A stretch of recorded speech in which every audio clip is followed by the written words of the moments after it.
please Yes, help me with time management as you have done for Femi. Do it for me too. Much better. You graduated from Ghana while still being love, right? Because that's what your last name means. I believe names go very far. So like just embody My first name love. is Femi. You know what it means, right? Love me. Oh. In a way, then we can say healthcare is, can we say it's AI proof, or they will have robots that would start operating on people? Yes. There's AI there. In fact, AI nurses too? Absolutely. The efficiency of it will even make for better, I hate to say this, it will make for better surgeons. Yay. Just the efficiency of it, yes. Healthcare is, to me, I think it's going to be one of the hardest industries. That AI is going to take over. Because if you look at... Whoa! Yes.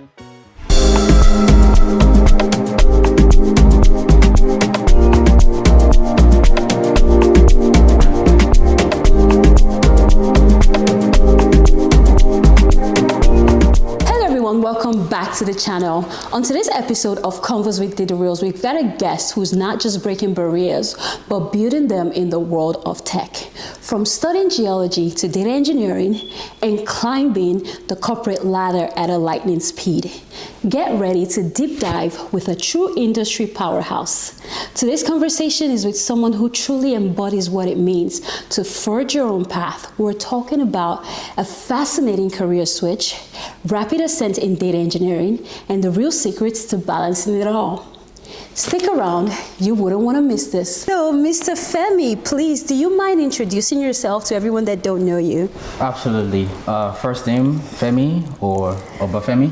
Obafemi. Yes, my dad was Nigerian. My mom's Ghanaian, so really? Kwame. Yeah, it's a little more complicated. Kwame. Yes, and my last name is Amoo.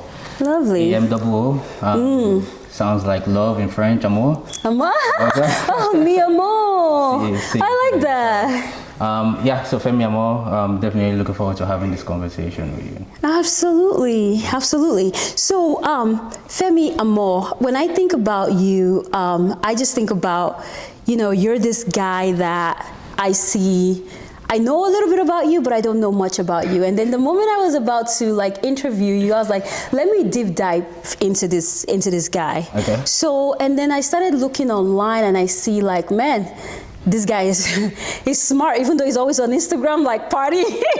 Okay. I see, he's not Instagram partying, but he travels a lot. He's doing a lot of things. Yes. So I'm he's smart. And then I got to find out that you actually graduated, top of your class in college. I did. Is that true?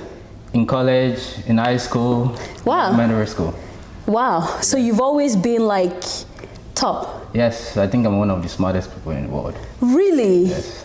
Really? I mean, it doesn't show. Have you ever? It really doesn't show. It really doesn't show. Have you ever taken an IQ test before? No, I just know from many different things that I'm super smart without sounding self-conceited. Yes. Wow.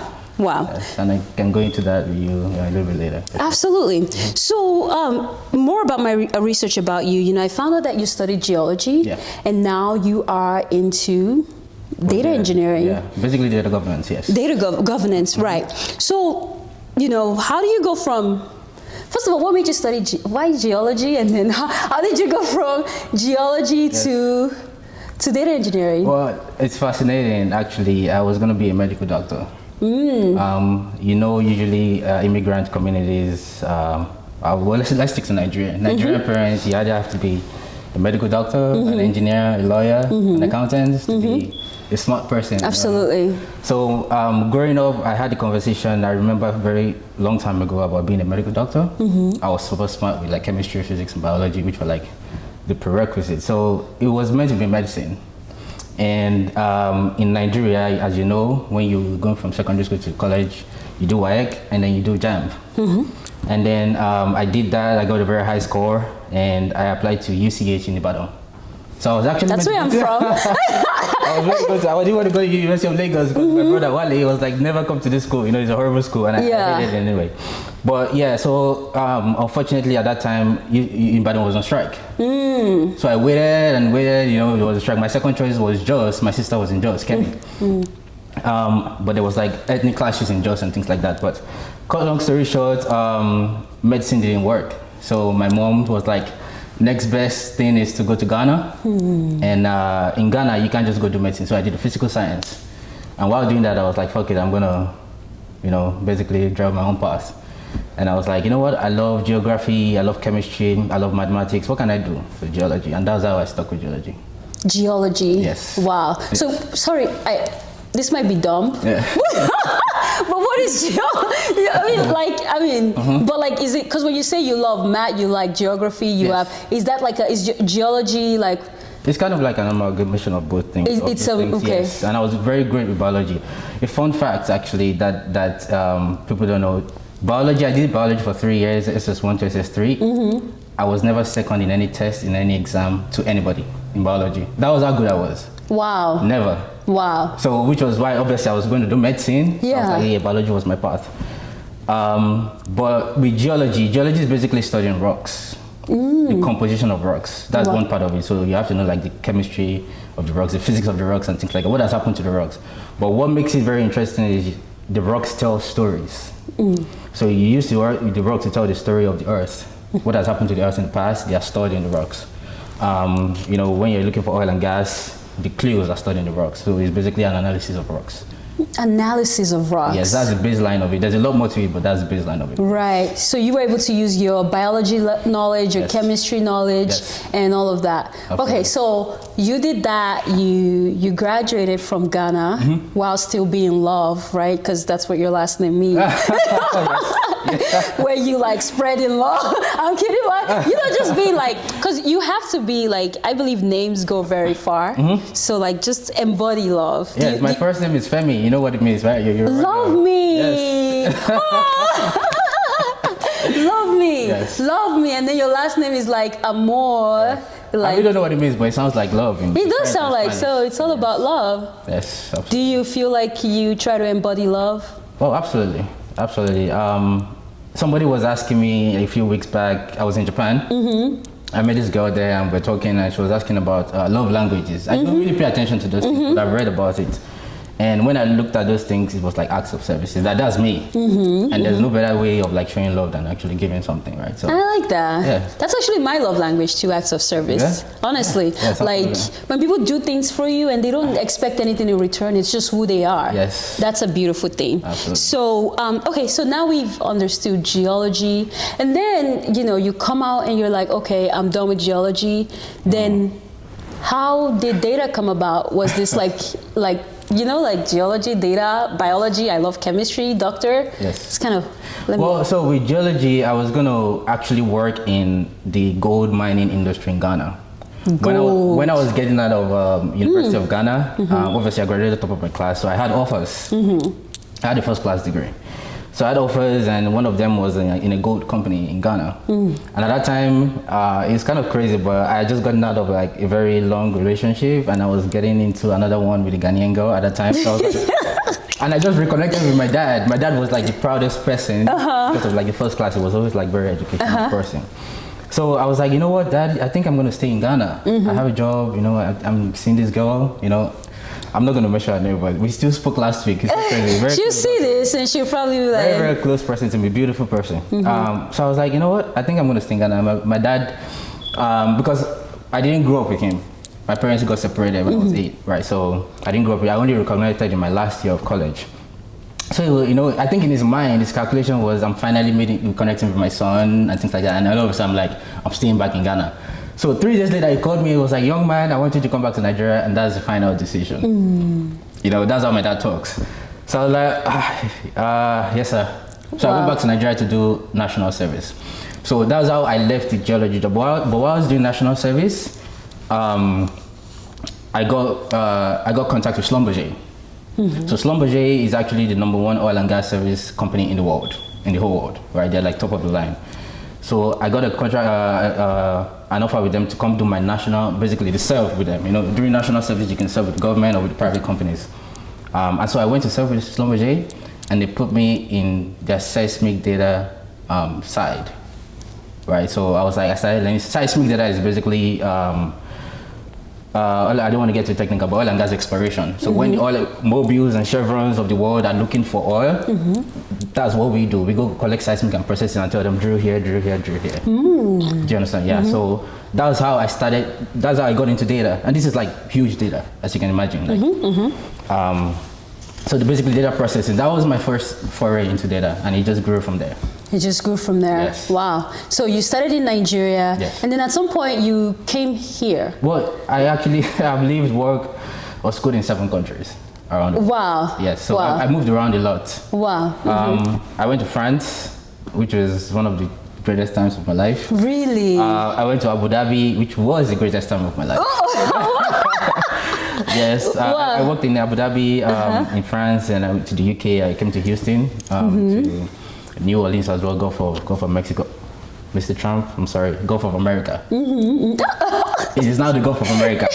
I worked there, I worked in Canada, so many different places around the world actually, yes. Wow. So Nigeria to France to Abu Dhabi, then America.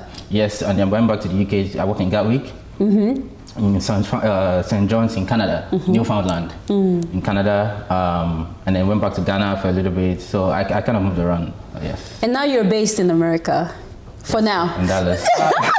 This is my city. I love Dallas. Okay. You know, You're not somebody like. was actually calling me. I was like, "Oh, you're Femi Dallas." You know. Yeah. I love this city. I love Dallas too. So you're not like looking to go back to Abu Dhabi since it's like the best time of your life. You know, I almost got married in Abu Dhabi, but that's a story for another day. Wow. At my younger years, I was so freaking reckless. But I'm smarter now. But yes, Abu Dhabi was great. But no, if I'm going to retire, it will be to like Lagos. Lagos, absolutely. Okay, so now you've been in the tech industry, and let's say you started just more, would you say you started more as just a simple data engineer, Yeah, you can say that, seismic data engineer, yes. Okay, so you started as a data engineer, and then at some point you decided to take on more leadership roles. Yes. Yes. At what point did you know that, I can do more? This is so crazy. That's a great question.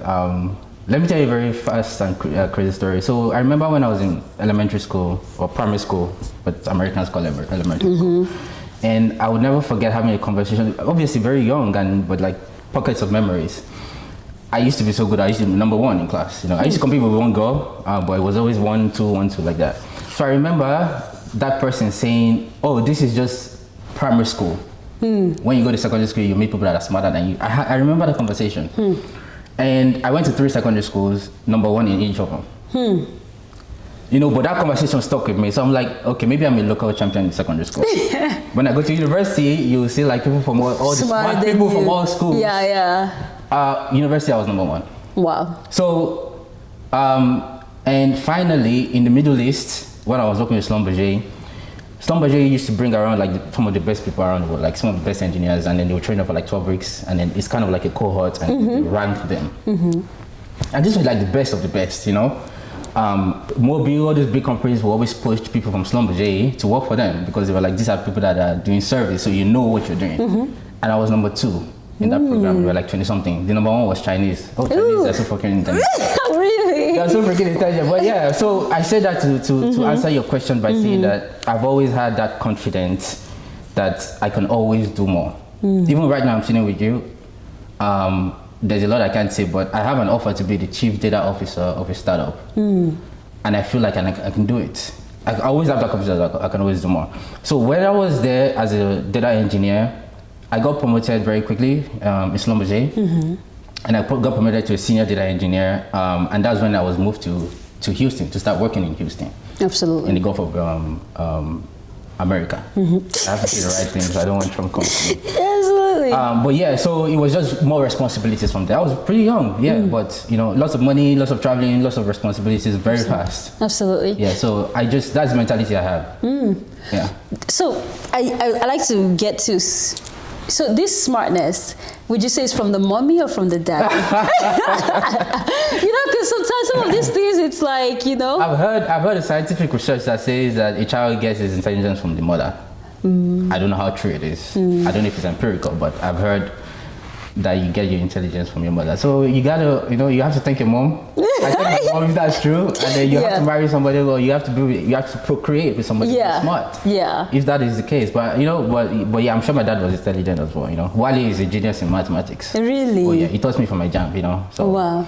Wow. So yeah, maybe it runs in the family. It probably runs in the family. Absolutely. Yes. And so right now you are, so you became, your leadership role started in Schlumberger. It did, yes. And then since then, can you tell us about how your leadership has progressed in all the other companies that you've worked for? Right, yeah. Absolutely. So I went for, I took a study leave where I went to do my master's MBA because obviously the leadership thing was starting to come around.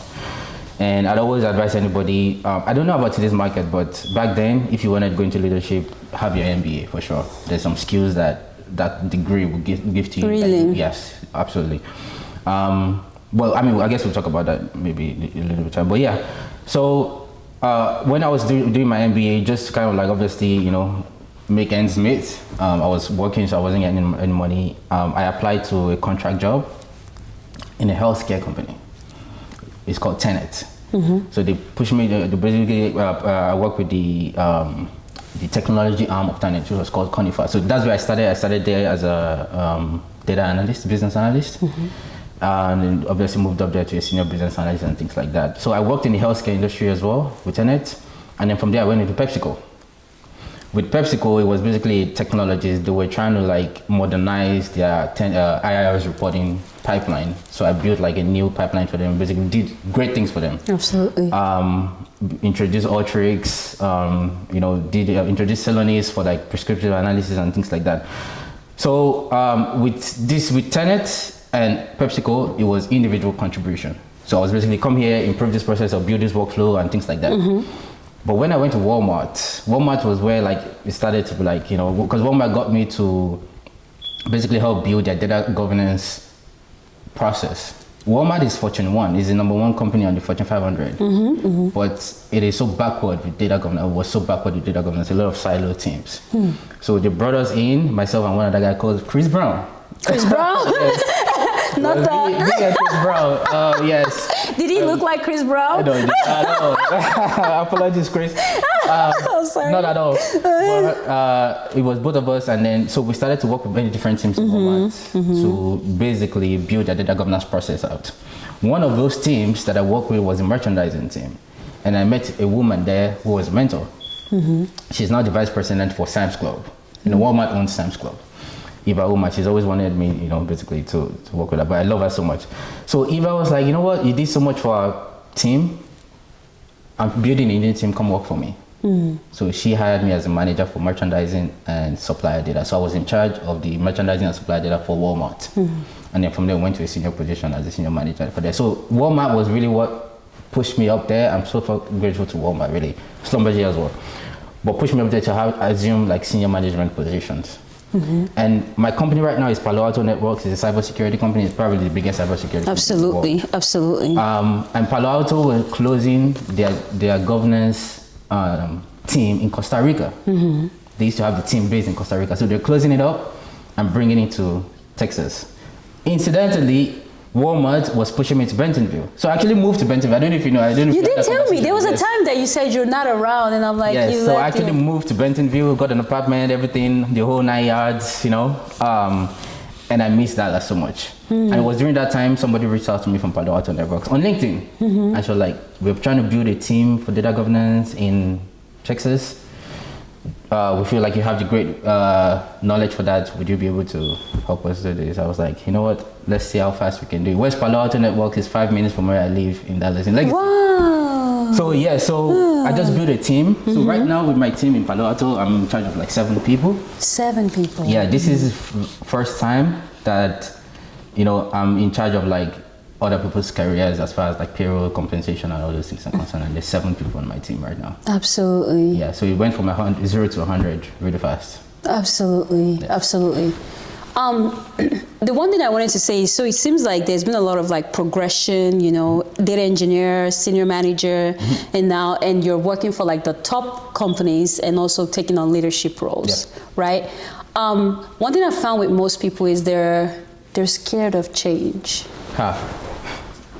And they're scared to move on to that next thing because they're so comfortable. They're like, if I leave, will I still, be able to maintain my lifestyle? Or maybe even sometimes I've heard someone say like, my work-life balance. I like my work-life balance here. If I leave, will I still have that work-life balance? So they'd rather settle for less pay because of that, or maybe they're just scared of like, what are the chances that I'll find something better? So they stay and never take that leap of faith to grow. Right. So the reason why I asked you that is because what has helped you to make these decisions like, okay, I need to go. It's time to move so that I can get to the next level. Right.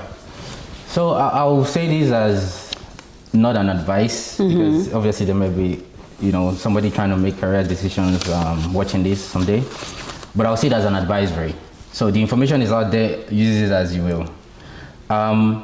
With moving companies, it can be two-edged sword, right? In the past, in our parents' generation, there was a lot of job security.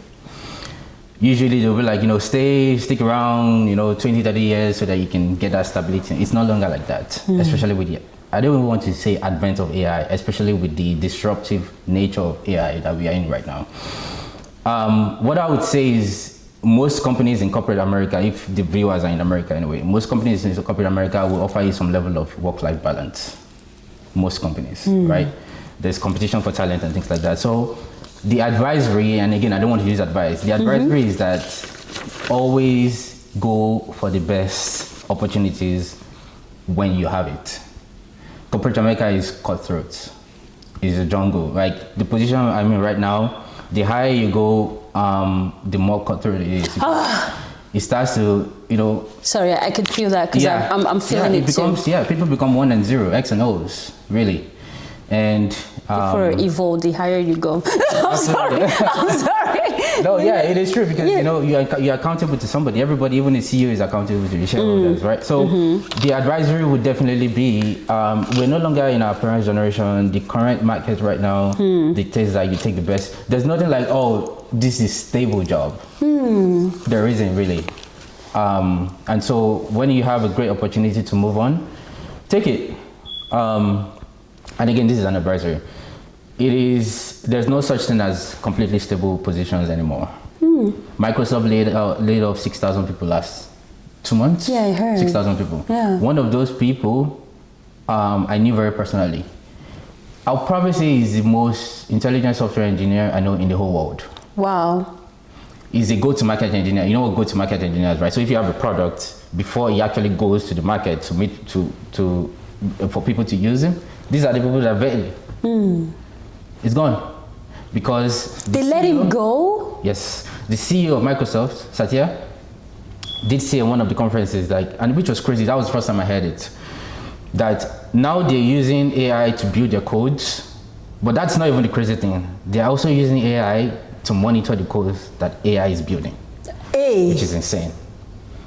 So you will hear of, it's no longer generative AI, it's now agentic AI. Agentic, because we're giving agencies to them. So when you have an opportunity to move, take it. Comfort zone is a horrible place to be in. If you're in a job and you're comfortable in that job, that's not a good place to be in. That's not a good place to be in. So that's the advisory. Use it as you will. Wow. So for someone like you, you are very smart, obviously. Yes, I think so. Probably way smarter than me. I don't know. You just said you're one of the smartest guys. Yeah, there's no anymore. But yeah, you're a very intelligent guy, and we could say you're born with it. I don't know if you're born with it or do you work hard for it. But what is one character that you believe you have that helps you to keep that posture of, I would always do well no matter where you take me? That's a great question. Great question, because I still ask myself those things. It can be multifaceted. So there's adaptability for sure. You have to be able to adapt fast. No, for this crazy world. Yes, you have to be able to adapt fast, and also just the confidence that you can do it. Is that confidence that a lot of people struggle with? Yes, but confidence is a muscle. You can build it. It really is a muscle.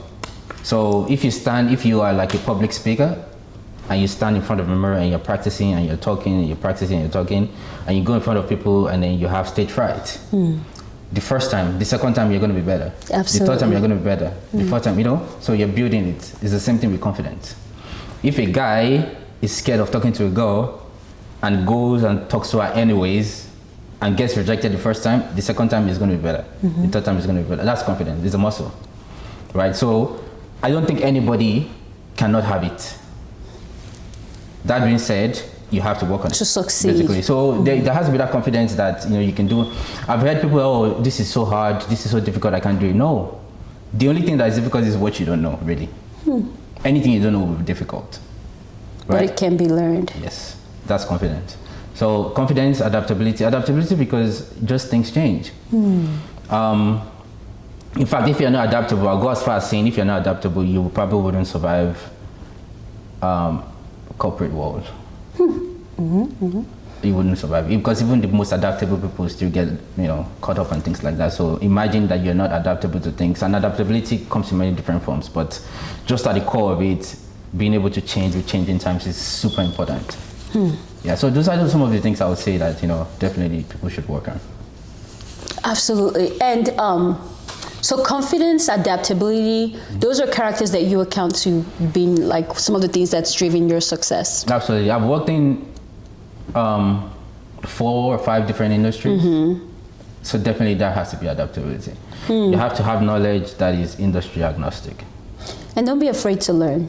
Yeah, 100%. I think you said there was something about on your LinkedIn that you said about like you're a lifelong learner or something like that. Yes, absolutely. I'm always learning. I'm always reading. I'm always studying. I'm always learning. And I think that should be the basic minimum for anybody actually looking to like make something for themselves. Right. Yes.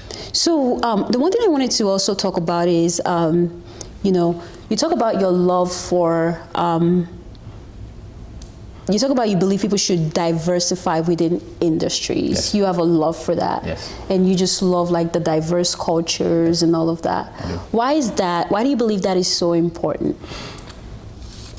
Diversity of thoughts, diversity in all forms, right? Usually when you hear DEI these days, it's about politics and skin color and things like that. But that's bullshit.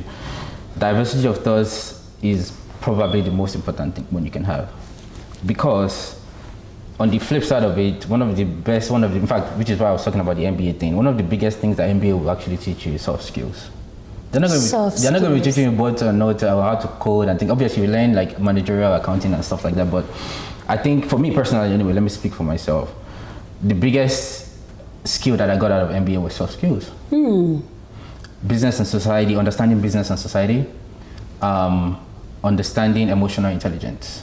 That is a big one. Oh yes. And so when you're absolutely able to like understand relationships with people, which is emotional intelligence, understand some of those soft skills, I think I wouldn't say the sky is the limit with that. That skill is super important to have. And for me personally, based on my experience anyway, especially when you're going up, the relationship you have, the relationship you're building, the network you're building is what takes you from a normal person in the corporate world to that second level. Yes. Soft skills versus hard skills. The other one is hard skills. I mean, teach me something. Yes. So like a software engineer that's building code, absolutely, building pipelines. Absolutely, those are hard skills, right? Yeah. Soft skills versus hard skills. Which would take you further? Soft. Soft. Don't get me wrong. You can't discount hard skills. You can But we're talking about further. You're talking about like for booster to the engine. It is soft. You can see like I think it was the CEO of Nike or one of those, or maybe it was recently Starbucks or something like that. He had no experience with what Starbucks was doing.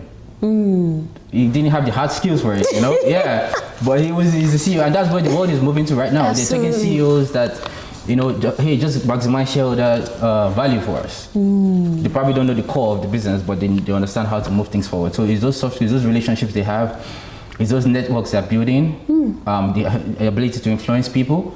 Those are the things that are taking people forward. Right? Absolutely, and I'm starting to notice that like at a younger age, I didn't know the power in networking. No, yes. You know, and then I see people, even like I work in the corporate as well. It's almost like the people that can bullshit are the ones that get forward. I guess you can say that. You can say that, yes. Yeah. Politics. In politicians that can bullshit you the most. Exactly. Yes. Exactly. And what they've mastered is part of like that soft skills. Yes. They might not even know the core of the code, but if they understand that at a high level enough, and you can talk, they will bullshit you, and you will see promotions will come. You that you're working hard, you're still in the same place. Absolutely. And the people that are just soft skills, knowing the power of networking, knowing the power of being able to talk, communicate, they're the ones going ahead. Absolutely, absolutely. You have to be book smart, which is a hard skill, and street smart.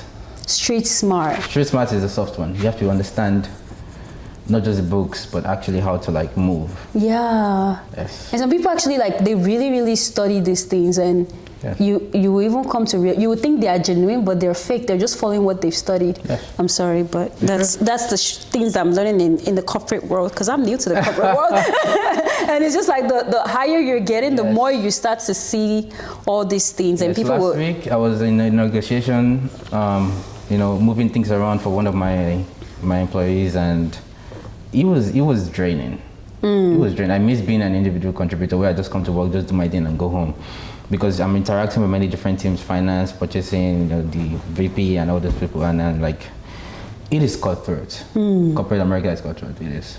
Yeah. It is. So having the skills to be able to navigate all those nuances is very important. Absolutely. Thank you so much for sharing a lot of that with us. So the one thing I wanted to go into is I wanted to tap into your knowledge about data, and I wanted to know, give us just a brief explanation of what is data on the high level. We don't have to go into it. Okay. And what is the future of it? And this is where I'm going to come and ask you about that AI stuff that you kind of pointed to. Okay. So the way data, let's do a backward integration. We say knowledge, right? You go to school, you go to study, you go to gain knowledge. Knowledge is actually, if you take it back, is basically assimilated information. Right. So if you're doing like physics or chemistry, this is information that a lot of people have put together that you're coming to assimilate. That's knowledge. Knowledge, assimilated information. Information is actually an indexed data, right? So again, biology is somebody that has gone out and studied cockroaches. I hate cockroaches, by the way. That I studied cockroaches, that I studied dogs, that I studied snakes and all kinds of animals, and so they index those information, those data as information into a subject called biology. Right? Absolutely. So I say this to say that the when you're just talking about data, it is basically an output of anything. Like we having a conversation is data. It's data. You're moving on is data, because you're getting points. Even in relationships. Data points, yes. Yeah, everything. So data, if you think about it like that, obviously in corporate world we talk about structured data, unstructured data, and things like that, but the basics of it is that's how important it is. Like any output is data. Any sort of things that you can measure, or you can see, or you can feel is data, right? Now coming to the future of data, that is so very important, because now we're going to a position where you probably hear a lot of big data and all kinds of things being thrown around, and that is absolutely true. Right now, the amount of that output that I'm talking about has increased 100-fold, right? So the future of data is quantum processing. Quantum processing. Yes. What that means is the ability to be able to make sense of a lot of data really fast. That's the future of data. And it's very basic, for obviously there's like different nuances to it. What you're going to do with it is different. Some people are going to be doing descriptive processing. Some people are going to be working with it in the cloud. Some people are going to be doing edge processing, which is processes right at the source, because there's a lot. But the idea of the future of data, Internet of Things, is quantum processing, because there's so much of it. When I was at Walmart, they were putting out petabytes of data every day. And it's going to be, a lot more than that. So definitely to answer your question without going so in depth, it is everything on steroids is what you think about as the future of data. Everything on steroids, everything. Absolutely. Yeah. Everything on steroids. So Data. Thank you. I like how you explained it, you know, like even us talking right now, it's data. We're learning about each other, you know, output. Absolutely. I love that. And the one thing I was curious about is earlier you talked about AI. Data obviously fit into, it's like the core of artificial intelligence. It is, yes. So we talked about AI and everybody might not even know what, I mean, I don't know, I hope you know what AI is if you're watching this. If you don't know, you need to go and learn what AI is. Absolutely. So I might have you just like give us a brief explanation for those that don't know what AI is. And then after you do that, I want to talk about that your friend, one of the best software engineers in the world, letting him go because of AI. Correct. Yes. Right? Yes. So for those of us in tech, in the corporate world, should we be scared of AI? You know? I am bad shit scared of AI. Not because I'm afraid to lose my job or anything like that, but just because of the potential it has and some of the things I've seen as well. I work in the cybersecurity community. There's some things I've seen that, or I've heard that is scary. And you read a lot. Yes. With AI, obviously, it's artificial intelligence. I don't even like that word, artificial intelligence, to be honest with you, because it gives people the idea of, oh, this is something far. Artificial, like a robot, like a it's computer, not real. or something like that. Yes. Yeah. It's as real as it comes. 2 years ago, I think I heard, I think it was some odd man or somebody, one of the tech AI guys, talking about how the AI knowledge at that time is the same as a high school senior. The knowledge or the capacity of AI at that time. I think right now is about the college senior. Wow. Is what I've heard. I would think more, maybe an MBA, PhD. I think it's more. Just in terms of like just the knowledge of it. But AI is basically, yes, data. And it's so funny because even we as humans, we are kind of AI. What does AI do? It takes data, it processes data, and it puts out an output. Now, that's generative AI. Generative AI is about creating content, like ChatGPT and all those things, like creates output based on what has been fed in and things like that, right? That's what we do as humans, if you think about it. You go to school, you learn things, and then you have outputs, maybe as a worker, as a plumber, whatever you learn, right? It's basically AI. You learn something, that's your data. Now, if you get the wrong data, then you probably would fail an exam or you will not be a great doctor or something, you know? So it's the same thing with AI, is that it's taking data, now lots of data, you know, I talked about content processing and making sense out of it for people. Now people will be like, oh, it's what you put in and that's what you get out, and so it is restricted. No, guess what? There's an agentic AI now as well. So we're actually giving agencies to people. If you use a smartphone, or even a robot that is helping people at home, we have robots that are made. What agentic AI does is, it's like giving agency. When you give an agency to something, you are asking it to act on behalf of you. It's like having an agent, right? So with the agentic AI, they can basically self-correct themselves. They can make decisions about themselves. So what stops that robot from deciding, you know what, I want to kill this family today? They're processing information by themselves and they're making those decisions by themselves. That scares me. That really scares me. And that's where we're going to right now. There's a lot of agencies that are being given to different things, you know. There is the fridge, the Internet of Things, everything that is connected, right? Yeah. You have a fridge that is able to process, you know, the bananas and tell you, hey, this banana is going to expire in 2 days. You better eat it now. Oh, yes. You better eat it now. Now, what if that banana decides, based on the agency that you have given it, or this fridge, based on the agency you have given it, to be like, I'm not going to tell him. I'm going to tell him it's going to expire in 7 days, and then he eat it while it's expired. There's a lot. There's just. Or someone can hack into it and also. Yes, of course. Of course, hacking is something else entirely. I mean, it is. With the Teslas, they can hack in and then just take your the car and then, you know, do whatever they want with you. So basically, the agentic AI is what scares me, and that's the future. That's the future, right? It's here already. Actually, I'm sorry, it is here already. And that is very, very scary. So with the example with my friend that you're talking about, and again, somebody, I think it was the CEO of Facebook that was asking this Microsoft guy, like, how is AI writing your codes right now? And he was like, yeah, AI not only writes our codes, AI supervises the codes that AI writes. So people like my friend can be let go. And so everybody in the tech industry, guess what? Yes, if your position is repetitive, sedentary, you are at the greatest risk, because AI can do just better than what most people can do right now, especially the entry-level guys. Wow. Yes. So right now you can do better than the entry level guys. At some point you'll be able to do better than the senior level guys. And much better. Yes. Like, I'm not gonna lie, I use AI in my job. Write this better. I give it an idea. I'm like, draw a diagram. Yes. And it's just like, I'm like, damn. There was a story of a girl that was I requested for her tuition back because our professor was like, whatever he was teaching her was just what he was getting from AI. So I was like, I might as well go to you to teach me then. Wow. Yes. So, speaking of that, right? People are losing their jobs. You know, what do we think is the? So, what job is AI?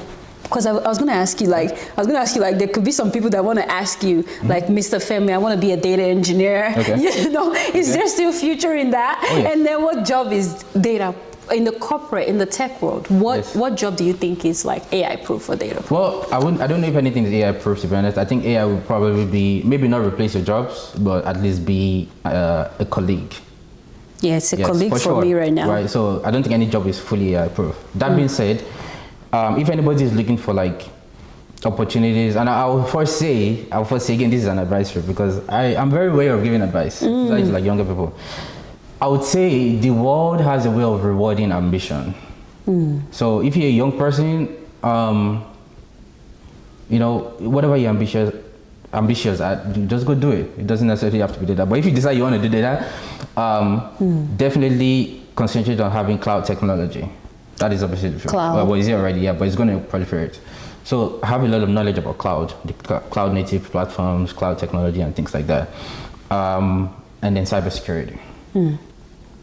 Cybersecurity is going to blow up, right? Because I mean, it already is, you know, but it's probably going to be, you know, that kind of like Nokia to iPhone kind of change is what cybersecurity is going to be. Like what we're using cybersecurity for right now, in my opinion, is Nokia. I think we're going to get a lot more to its utility, and so I would say, look at those careers in like cloud technology, in cybersecurity. Those are ones that, even if you have, again, AI is going to be a colleague for you, but you're going to need the human element to navigate some of those nuances in the future. Yes. So, because a lot of this AI, they're built on the cloud as well, using like some cloud tools. Absolutely. We just, and I don't want to make brave for my company, but the company, which is the biggest cybersecurity company in the world, so you see you understand what you're seeing, you know, on like the front end. Just introduce an AI runtime security, because the hackers are using AI to hack. So they're a lot more efficient and faster. Even before you detect that a threat, before you detect the threat, they've come, they're gone.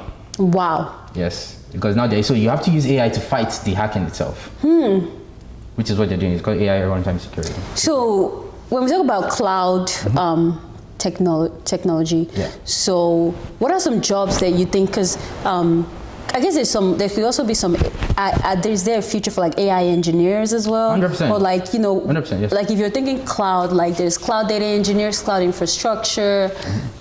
You know, so solutions architects, you know, because you have to be able to tell people, well, AI, that's at the risk of AI as well.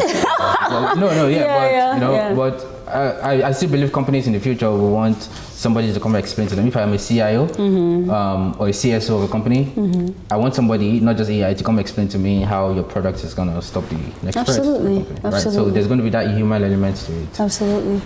So I would definitely say gain the aptitude for that, and then hopefully relatively safer.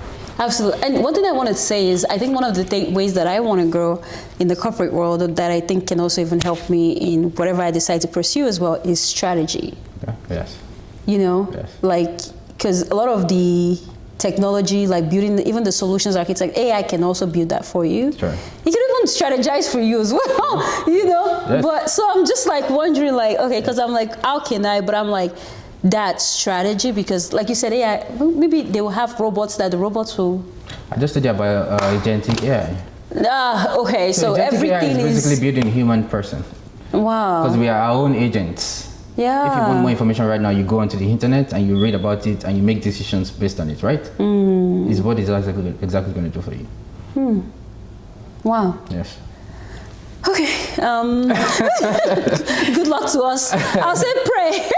Pray God directs you to the direction that you know what I mean. Whatever God you believe in, yes, pray. Yeah, because there's one thing you said. The world rewards ambition. Absolutely, yes. So this is my ambition, like what we're doing right now. That's great. So I'm not just sitting down with my corporate job. I'm here with you. Yes, and this is your thing. Yeah, it is. So, it is. Absolutely. So, yeah. Pray to the God that created the heavens and the earth. Yes. I'm sorry. Whatever. Sorry, Fabi. Let's continue. Anyway, thank you so much for shedding light on that, And what do you see the world with AI looking like in the next 5 to 10 years? I think there's going to be a lot more efficiency for sure. Unfortunately, and I hate to say this, I think there's going to be a lot of unemployment. Dang. I really do. I think there will be. I think we're entering a period where it's become much smarter than, at least let me speak for myself, much more smarter, much faster than I thought it would be. So I think there's going to be a lot of efficiency, and efficiency usually comes with unemployment. It's like when there was the Ford guys building factories, building cars with a lot of people, and all of a sudden they were able to automate those things. Then you didn't need people anymore. The machines can work 24/7. The machines don't strike. The machines don't go on maternity leave and all kinds of things, right? So that efficiency caused unemployment, which is why regions like Michigan, Ohio, all these middle places, they lost a lot of people. I think we are getting into the software part of that, into the data part of that, where there's going to be so much efficiency in data, in processing and use collection, everything, the ecosystem, the cycle of data, that a lot of people will be made redundant because of it. I have a question. In a way, then we can say healthcare is, can we say it's AI proof, or they will have robots that would start operating on people? Yes, there's AI there. In fact, AI nurses too? Absolutely. I think the efficiency of it will even make for better, I hate to say this, it will make for better surgeons that are not humans. Just the efficiency of it, yes. So healthcare is, to me, I think it's going to be one of the hardest hit industries. That AI is going to take over. Because if you look at, yes, I work with Tenet, right, in healthcare revenue cycle management. If you look at not just like the frontline guys like doctors, nurses, and all those guys, but like even the back end ones, people that are doing like coding, medical billing, all those things, AI can do those things better than you. AI will be able to do those things better than you. And the thing with AI is like, it's like a child that is growing. It gets increasingly more intelligent, better, and stronger, and faster. Yes. Okay. There's a competition right now between China and the United States to build, I think Trump was talking about it recently, to build so much power dams, solar, everything, just so that they can run the next generation of AI. Wow. It is going to be insane. Yes. Yeah. Okay, so I'm actually really loving this conversation. Are you loving it? Absolutely. I'm really loving it. It's great to talk to you. Yeah, it's great to talk to you as well. Speaking of this future, we just talked about it's not healthcare proof. It's not. I think I had a friend who told me one time that they're going to take a lot of jobs away. Yeah, it's going to take a lot of jobs away. So the future is probably real estate. It already is. Building real estate, because people always need houses to live, no matter what. Yeah, but how many people can build real estate? What do you mean, like to go work in construction or something like that? Or own real estate? No, own. Gotcha. So for someone like you, so this is one of my strengths. When I see people, I like to pick up their strengths and try to let them know those strengths and let them know that they should be using it in one way or the other. For someone like you, intelligent, how are you trying to stay ahead with AI for the future? Like, are you looking like, because at the end of the day, we need to be looking at like, okay, this is the future. Yes. Because at the end of the day, it's those people that are building those future forward companies that are going to be ahead of the game. Absolutely. And it's almost like, if you're not, we should almost be thinking like, what can we do with AI to make us also like stand out? Although we don't have the money like the Jeff Bezos and all of them. Yes. Or maybe you do, I don't know. I do not have Jeff Bezos, but I can show you that. I wish I did. Well, yeah. Yes, but absolutely. So, as far as your career, as far as corporate is concerned, your career is concerned, again, my advisory would be Focus on the network part. Focus on networking, so important. Networking. Yes, my team right now, I have people from, on a daily basis, over 30 countries reaching out to me. Just, building out, wanting help and things like that. So there's a lot of network, there's a worldwide network. Like again, I just got back from Japan, working with some of those people there. When you have a network of people, new ideas are naturally going to flow within that network. So that's so very important. I can't stress it enough. Generally, in terms of life and staying ahead and things like that, everybody should always think about multiple sources of income. And if you have a full-time job, think about insurances as well, back-end insurance, and also the 9 years of like emergency fund and all those things that you can do. But as well, like what you're doing right now, do things that you can own. Do things you can own. If you have a business, if you have an idea, own those things. Even if you're getting $500,000 from it every month, you can always scale it when you have more time to do that. But do things you can own. With the real estate one, you said that's very important. And a lot of people will probably be thinking, oh, I don't want to go, be flipping houses or dealing with insurance. Yeah, but there's like REITs that you can invest in, real estate, investments, portfolios you can invest in. Again, I hold no brief for anybody. I'm not part of anybody's company, but like the Arrived one, for example, if you want to own shares in houses, you don't want to have the stress, go invest in Arrived. It's the business company I even think of. I didn't know that. It has interest in it. Yeah, they buy homes. Are you investing in it? Yeah, I do. Okay, so we'll follow him. Okay, they buy homes and you can invest in those funds. And Spell it for us. Arrived. Okay, Arrived. Is it a stock or is it? It's like an investment pool. It's like an REIT, like fundraise. You can do fundraise as well. Okay. So those are ways in which you can actually, because you spoke about real estate, you can actually be an owner of a house without actually, owning the house and things like that. So multiple sources of income, super important. Absolutely. Thank you for sharing that. And the next thing I love how we've kind of just gone through your journey and then we dove into AI. That was pretty cool.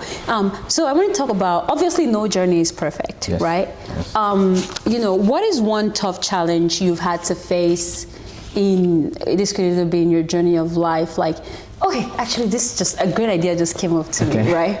So you're very smart, right? Oh, yeah, sorry. So we know you're book smart, and I'll say you're also probably street smart. 100%. I'm probably more street smart than book smart. Okay. Are there any areas that you struggle in that you're like, man? Yes, of course. Are you open to being vulnerable a bit? I think. Where you're like, okay, maybe I'm not that smart in that area.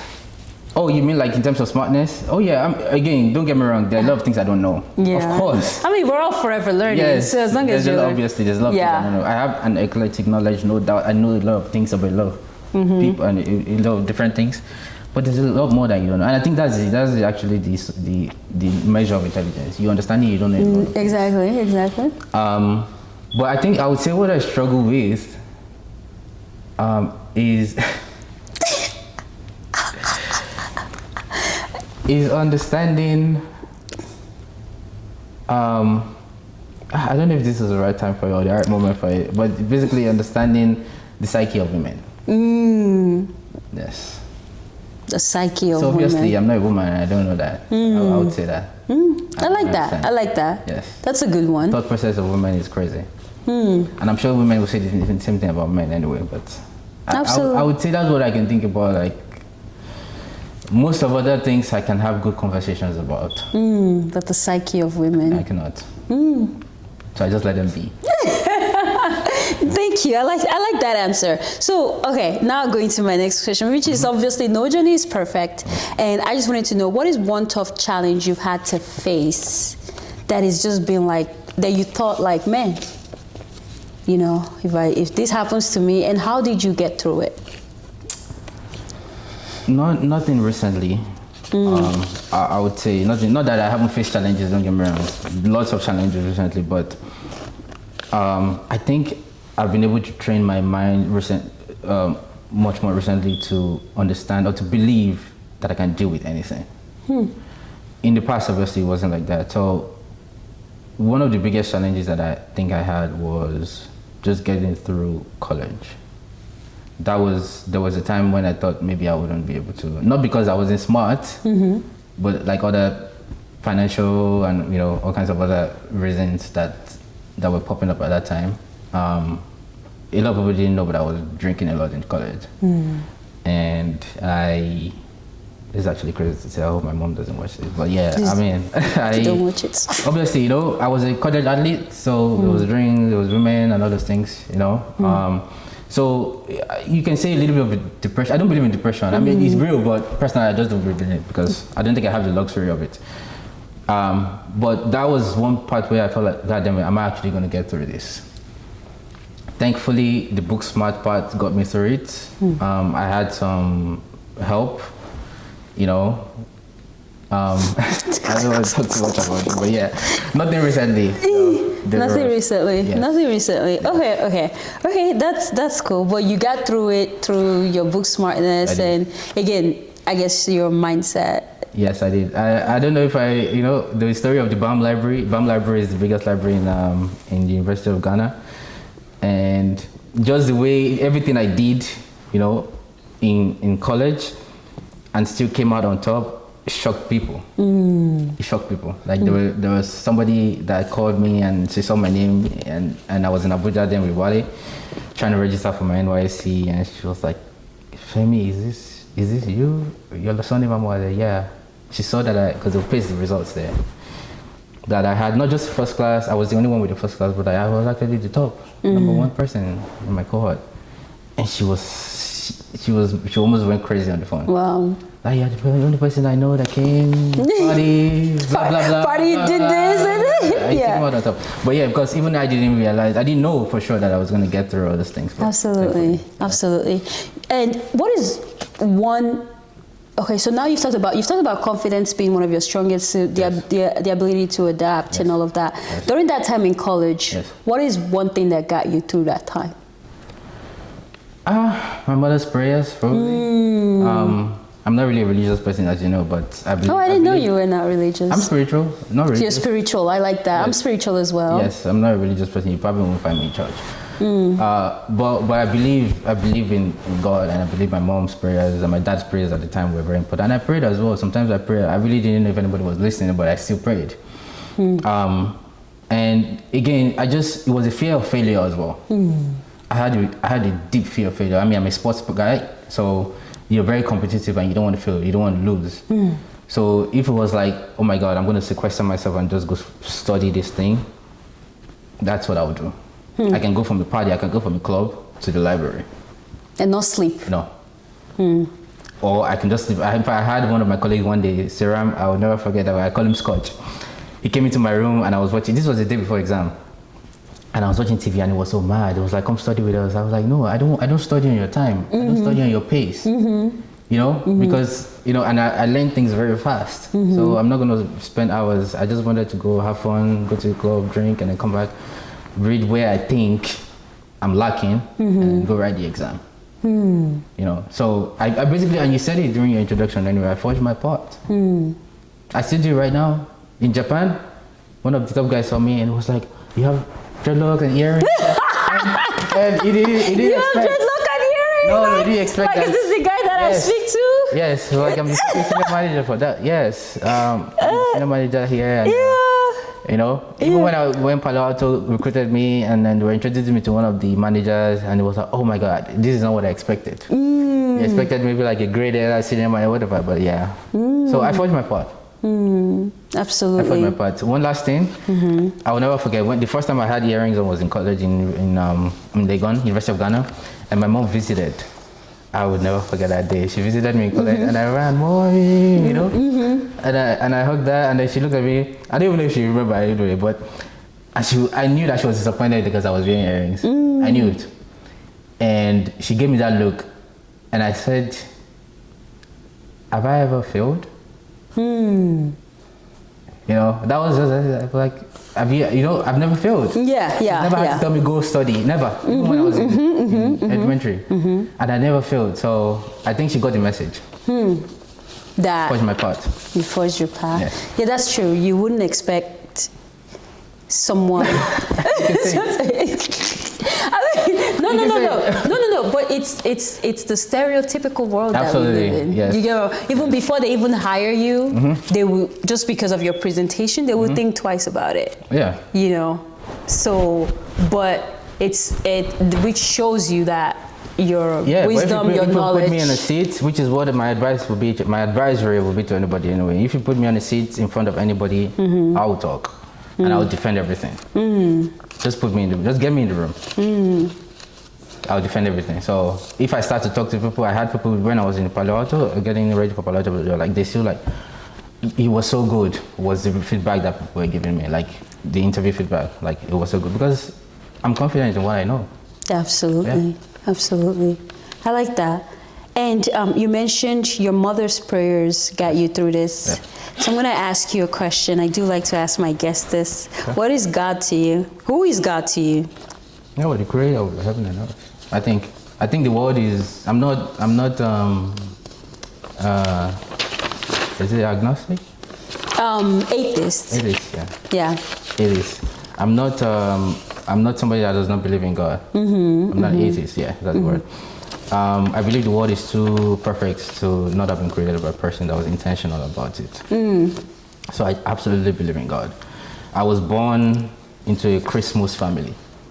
Christmas? Christian and Muslim. Oh, Christmas. Okay. That makes sense. It's what we used to call it. Okay. My dad was Muslim, although he passed away as a Christian, but he was Muslim. And my mom, super Christian, till today. Right? So Fridays we'll go to the mosque, Sundays we'll go to the church. So I saw the whole 9 years of it, you know, the imams and then the preacher men and things like that. For me, spirituality is the most important thing. Absolutely. And I absolutely believe in God. Do you believe it played a huge part in your success and who you are? Yes. Absolutely. What I do not, and I've had this conversation, this argument about people will be like, oh, he knew the beginning and do you think God knew the beginning and the end? I don't think so. Because I'm a scientist, right? I'm an engineer. If you build a robot, you've programmed it to know the beginning and the end. And this is something that people can debate at home as well. You've programmed it to know this is what I want you to do, this is a life cycle, this is what I want you to do. That's a robot. Now, if you ever believe that God created our beginning and our end, then you have to believe we're robots. There's no two ways about it. Absolutely. But there's the concept of will for you to be able to do what you do. Even if you're a Christian and you read the Bible, but you're Muslim and you read the Quran, there's ways in which God is showing emotions. God was sad, God was angry, God was... If I know you're going to fuck up here, I'm not going to be angry if you fuck up there. You know, these are deep thoughts anyway, you know. And I've asked people, even preacher men, like, do you think God, you know, for the most part, they don't even know what they're talking about anyways. You know, and I don't want to disparage anyone because I read. I read so I can ask smart questions, you know. Right. But anyway, so for me, it's just about like really that love part. If there's no way you know God if you don't show love to people. You have crazy people in the church, crazy people in the mosque. I don't believe any one person is like, you know, the right and wrong. Absolutely. So I think my background, my unique background in being able to like relate and see all these people. When I was living in the Middle East in Abu Dhabi, I met an Emirati family, very rich people, very humble, very great people, great people. So I've seen all sides to it, you know. You party, you work, you date. You live your best life. You know, most people that are in your position, they have like a strict schedule. My family, walk home, this, you know, they try not to do too much that, you know, that they feel like can affect their success or whatever. But you seem to just do it all. One moment you're in Japan, the next moment you're in Mexico. It seems like you like to go to Mexico a lot. The next my brother, Blame Wale. Yeah, the next he does. Yeah, the next moment you're in Dominic. You're just somewhere. Yeah. And I just wanted to know, like, how do you balance it all? Because I'm struggling trying to balance, even making time for this interview. I'm struggling, man. Time management, I think, is a skill. And I don't want to, again, sound considered, but I feel like throughout my life, I've always been able to manage time. Obviously, I do a lot of things. That's a strength of yours. It's a strength. You know, if you want to go play soccer, know when to play soccer, know when to like study, know when to fight. If you're having sex, know when to, yeah, I'm just talking. But you know what I'm talking about, like put the focus on everything at the right time. But on a more serious note, there's a quadrant to it. There's a quadrant of like, what are the important things you want to do? how long does it take you to do these important things? I always tell those people about it. You can apply to that as an engineer. That's one of the things we do. Scale of preference. So if you feel like travel is very important to you, on that scale of preference, where do you put it? If you feel like work, if you feel like maybe church or mosque, whatever the preference is, whatever you do, you put the preference in and how long it takes you for you to do it, right? So it's time management at the end of the day. Yes, I do a lot of things. I box, I used to play soccer, I ride horses, I like to swim. Like you said, I go out. I always go out. Actually. Yeah, you do. I'm a single person, so why not? Yeah. I do all these things and I'm able to work and I'm able to sleep. You know, so sleep 8 hours too. Yes. And maybe more sometimes. Oh my God! How? Yes, yeah. Absolutely. You know, so yes, it's absolutely time management, and I think again, it's going to be different for different people. Whatever is important for you, put it on a scale of preference. How important it is, how long does it take you to do it? You can start with the one that takes the least amount of time, and is the most important to you. It's time management. Time management. Can you pray like God give me that skill too? Because it's like you have the grace. Like, please pray for me. Yeah, pray, please. Maybe you just do a lot more things than me. You know? No. You do more than me. I just you. Or maybe you take more time to do your things. I do take more time to do my things. Yeah. So I think we were speaking about it. One of your strengths is being able to focus. Yes. I don't know. Sometimes I think I might have like. Yes, I can have a super focus. ADHD. Yeah. Yeah, and my friends have told me that. You're a multitasking person, maybe. Yeah. But then it's like you don't really finish one thing and then you're in the other, then you have to go back, you know? Yeah. So, so pray for me. I will. Say a quick prayer. No, do it right now. Okay. Come on. Pray out loud for me. Say Adiola Tohiba Adedira, aka Dederils. aka Adiola Tohiba Adedira, aka Dederils. Okay. I wish for you the best of time management. Amen. Amen. Absolutely. Amen. Absolutely. God, He just prayed for me. Yes. He has that grace. Yes. So he can impart it on me. Let me give you a quick story actually. So my dad, when he converted from Islam to Christianity, you know, when you convert from one religion to that, you kind of like become a fanatic of the new one. Yeah. So he joined this very super prayerful church. You know them, MFM. MFM, yeah. Oh my God, people are always killing their enemies and things like that.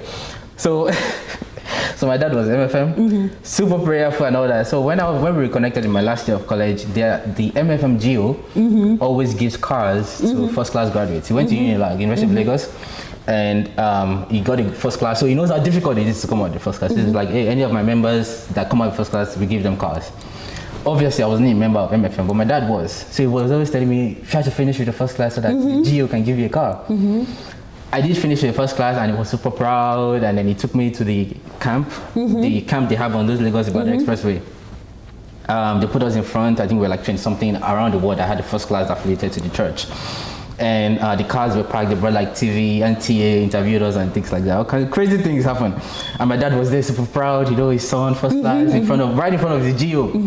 And they started praying, and so while they were praying, you know, the Geo was like, the car is at the back with his wife, we should go. So when we stood up, this grace thing is the reason why I'm saying the story. There's this woman that just came running, like she was possessed. She just came running with a child. And she was like, touch him. She said, touch him. Oh my God. And I held the boy, I'll never forget, I held the boy's eyes. I was like, I hope you get first class, you know? Wow. So yes, you can.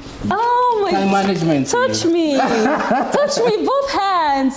God, please help me with time management as you have done for Femi. Do it for me too. Much better for you. Oh, thank you. Sure. That was a very funny thing. But that's so beautiful. Yeah, that memory stuck with me. Like, touch him, did you ever? I wonder. You never. Those things are powerful. Yeah, like it's so funny to me. Like you have praying parents. Yeah. Yes. Can you not lose that? I know you. Well, I mean, my dad is gone, but my mom is still here. So no, it doesn't matter. Like I know, like a lot of us think it's very powerful when you have people that intercede on your behalf. Oh, yes, I think. Right. So their prayers protect you way more than you know for sure. Yeah, my dad always says that. Actually. Yeah, but when they're not always going to be here with us forever. So you're a very intelligent guy, but no matter what, we're all still very limited. So just try your best not to lose that. Because you have a daughter, right? And by the grace of God, you have more. So you want to do that for the next generation. So you've been teaching me a lot. Let me try to impart. Don't. Prayer is powerful. Right. More than we know. Right. And it's been one of the things that, in addition to your smartness, because you have to partner with God for you to be where you want to be. Yeah. It's been one of the things that's gotten you to where you want to be. So try your best not to lose that. Will do. Thank you for your advice. You're quite welcome. You're quite welcome. So, finally,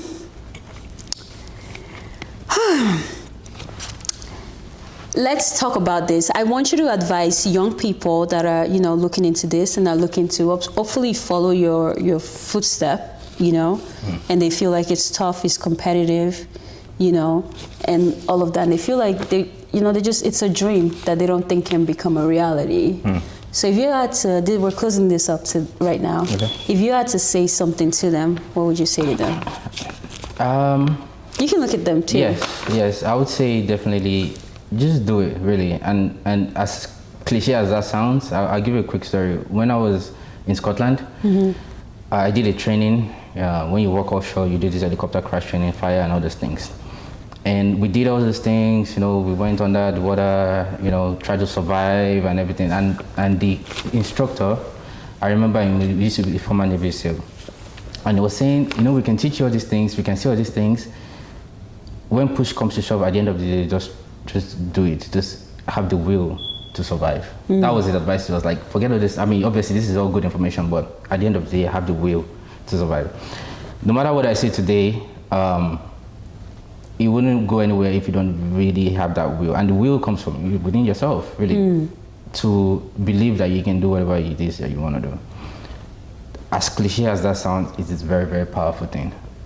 So nothing really is too hard. If anybody is like trying to get into the engineering world or the data world, I'm hoping that at least you have a passion for it. You like it. If you don't like it, probably don't do it. And if you like it, just do it. Just go for it. Have the will to succeed. Have the will to believe that you are the best. I do boxing, and Tyson will always say that you lose if you don't believe that you can beat the person even before you get in. Mindset. Yes. So that mindset, you probably hear it from all kinds of people. I'm not obviously not a motivational speaker, but I would definitely tell you that if you don't have the mindset that you are the best, you are number one, you may not be, but have that mindset that you are. Yes, you probably would struggle. And if you have that mindset, and even if you're not hitting the marks, you're not hitting the spots that you really want to hit, then that gives you the motivation because you'll be like, you know what, I'm the best, I'm number one, why am I not hitting it? To me, that's what usually happens to me. And then that gives you the fire and the fuel to just work harder. There's really nothing rocket scientific about data or engineering, really. There's nothing, even clouds, there are people that do economics and they're cloud expert right now. People that did government in secondary school and they're cloud expert right now. I don't see all those things as difficult. So my advice and my advisory, like I like to say, would just be, yes, just go do it. Do it and be the best at it. Have mastery of whatever you decide to do. Have mastery of it. I always think about that when I'm going to do anything at work, that if anybody has a problem with these things, they're going to call Femi. Yeah. So I have that mentality, and then you can get the flow to do it. So I wish you guys the best for sure. Awesome. Thank you so much. I love that because one thing I struggled with a lot is self-doubt. So having confidence to believe you can do anything. Yes. Even when you don't know how the hell it's going to happen, Yes. Excuse my language, just having that confidence, please. Anyway, Femi, I just wanted to say, did you have a good time with me? Of course I did. Thank Always you. a good time with you. I know, right? Like, Dederils is lit. Always. Thank you. So I just want to say thank you so much for coming. I really appreciate you. Sure. So now we are not done because it's the lightning round. Okay. Sorry. This is the part where you need to answer questions as fast as you can.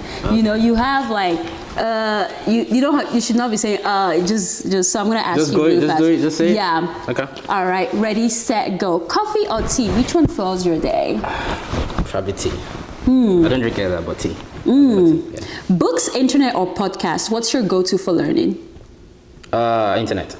Yes, books are limited, right? So internet. Early bird or night owl? When do you feel most creative? Oh, I'm a night owl for sure. Beach vacation, mountain retreat. Beach. You didn't even let me finish. No. I'm a water boy and a sand boy. I think everybody knows That makes sense. Yes. Teamwork or solo projects? Which do you prefer and why? In the past, solo. Right now, it's team. Yes. And why? I think I'm getting smarter and I'm getting older, and you understand that you can't always do it alone. Structure or spontaneity? Sure. It's the same. In the past, spontaneity, now structure. Yeah, you need structure, don't you? I do. agree. Okay, I don't know. Okay. Not just you. Even for me, like to succeed in anything, there has to be some type of spontaneity. It's cool, but at some point, you need some structure. Yes. Correct your past or have a glimpse into your future. If you had to pick, which would you choose? God damn it, that's a difficult one. I will take the glimpse into the future. Glimpse into the future? Yes. I like that. I love that. Well, in that case, thank you so much for playing our lightning round. This was awesome. Well, thank you everyone for watching. Hope you enjoyed this episode as much as we did. Lovely to meet you guys, and you guys have a fantastic rest of your day. And just thank our guests in the comments if you're watching this. For sure. Thank you. Thank you. Thank you, everyone.